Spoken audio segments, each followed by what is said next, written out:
Hey, so I wanted to make a little content. I realize I haven't made any content lately. Like a lot of people, life happens, and a lot of life happened to me in the past month. Um, I don't even know where to start. Mostly, this is going to be about LSFest, just so you know where I've been and what I've been doing. No, the S10 didn't make it. I haven't touched it probably a month. Um,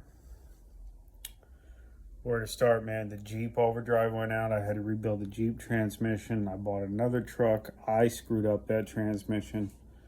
Um, my girl's car got hit, police chase in Oakland, and so I had to get that car back on the road. And it's just life just came at me in the past month.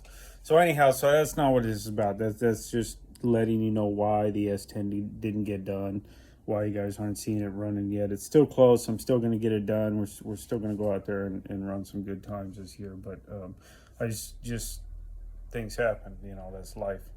So we went to LSFest. Me and a few buddies of mine. We went to LSFest. We ended up taking 3 cars out there. We took Anthony Chevelle, which is an absolute beast on the street. I tell you, whatever you think you have, if you come up against him on the street, you're going to be disappointed because this man walks away from everybody.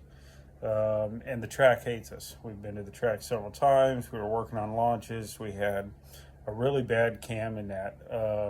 A good cam for whatever it is, but it's a supercharger cam. And if you understand anything, supercharger cams are usually very low, very bad on low end torque because the supercharger is going to come in and make up for it.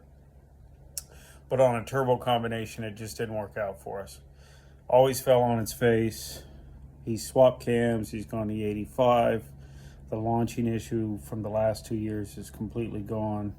Then we ran into another issue with a broken bracket. We got that welded up. We're moving forward with that. Unfortunately, LSFest is done for us this year, and we just don't have any good times to give you on that. But the car runs hard, and it's going to be out there. And I guarantee you, like I said, if you see this guy on the freeway and you think you're going to roll up on him, he's going to walk away from you hard. We ended up, I caged a Chevelle. There's the aftermath of the roll cage because I was in the back seat. I'm sorry, I said Chevelle. Monte Carlo. I took a 70 Monte Carlo. So one of the last things I did, I worked all day. They came in about 5 in the afternoon. The night before we left for LSFest, all of us thrashed on the cage to get the cage done so that we could leave the next day. One of the last things I did was weld a seatbelt tab on the roll cage, and then of course, you lean on the bar to roll over the bar to get out of the back seat, and that's exactly I put right where the roll cage was. I also screwed up this hand, which screws me up on some other stuff. We got a cage. This guy hasn't run at a track. We were giving him the rundown on the tree. And he goes out, I swear his first pass he runs a 1090. He starts his drag racing career with a 10-second pass. He ran 10s all weekend. I fell on my face on that car. Converter issue on that car that I guess I'll touch on. So I ran 1119. He backed up his 1090 with a 1098. We threw another spring and a wastegate, and he comes back out on a 1080. So he makes 3 10-second passes his first time, running a tree on a quarter mile. Very impressive. More impressive when you consider this is a full-weight steel 1970 Monte Carlo. The rear control arms are bone stock, rubber bushings, surface rust on the control. I mean, there's zero exotic to this car at all. It's just a badass.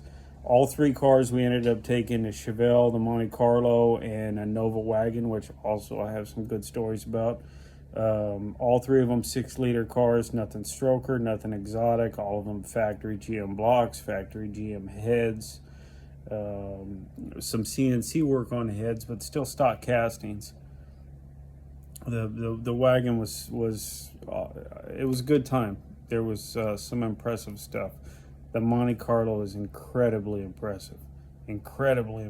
This car went out and ran 10s, And when you walk around this thing and you look at this thing, if the hood was closed on it, you would think this is like some grandma 15-second car. I mean, it's on steel wheels, it's on 15s. There's zero exotic about this car. It's a 6-liter with the right combination and a GT47, and it's amazing. 1090 car. I'm confident, extremely confident, this car is going to run 9s without touching the engine. Without touching the transmission. It does need a converter in it. That's another issue. I mean, consider this car ran 1080s in drive, launching at 2,500 RPM. Left in drive. Still ran 1080s, shutting down about 150 feet before the finish line. It wasn't really clear on where the finish line was. Like, it's his first time running at a track like that.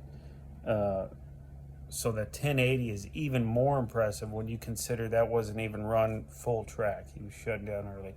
Very confident this is a 9-second car on stock control arms. On it's got nothing. I mean, we just caged the car.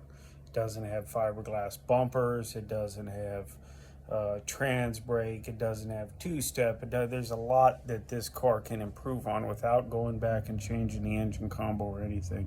I think a simple converter and another trip to the track to really start to understand the launch and the shutdown and everything it's a 9-second car. Incredibly impressive. There was a wagon that went out that open rear end, stock suspension, 10 bolts. It's probably got 308s or some crap in the back end. 205 tire. Nothing but a 6-liter. And he runs a 15-14, smoking the tires, and then that was expected. And today he's going to run low 14s, high 13s. So we played with the tire pressure. I said, hey, let's try and get some posi action in this. Let's run 17 pounds on the passenger tire and 22 pounds on the driver. You go out there, you're going to smoke the driver on the burnout. When you go to launch, that driver's going to hook. It's going to throw it to the passenger tire. The passenger is going to hook more at 17 pounds, and it's going to want to throw it back to the driver. And if you can play with it a little bit, you can get some posi action. This damn wagon, I watched it. I stood there. I don't believe it. Runs 12.5. 12.5 out of this wagon. No turbo, no nothing. 6-liter on a 205 hard ass radial. No traction bars, no drag shocks, no weight transfer, no nothing. This guy went out there and ran 12.5. Incredibly impressive. So I'm gonna quit rambling. I'm just saying I've been at LSFest. I haven't done my own shit, but I went out and enjoyed some of my friends' stuff. I'm going to try to add some clips here on the end and hopefully heal up. I've got another transmission to rebuild. I rebuilt the Jeep Tranny in the past month. Back to driving that thing. I got my girl's car back on the road. She's been driving that thing. I've still got a tranny to rebuild in my V10, which I'm reaching out to some buddies because my hand's hurt and I don't know that I can pull the tranny out myself with a transfer case and a 4-wheel drive. So I've got some stuff myself. But I'm going to go ahead and throw some stuff on here, and as soon as I get in better shape, I will continue on with my projects.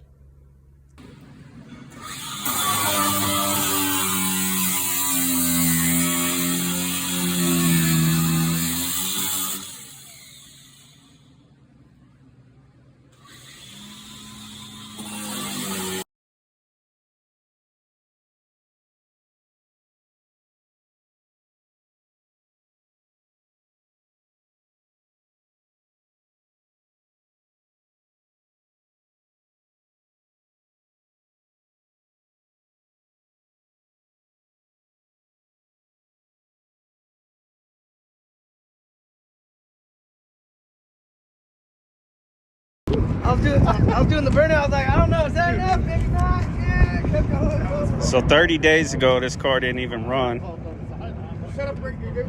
2 days ago, it didn't even have a cage in it. We caged it midnight, the night before we left. First pass ever. Your car's broke, you got it. You know they just should. Pretty easy to drive. That's insane. That's insane.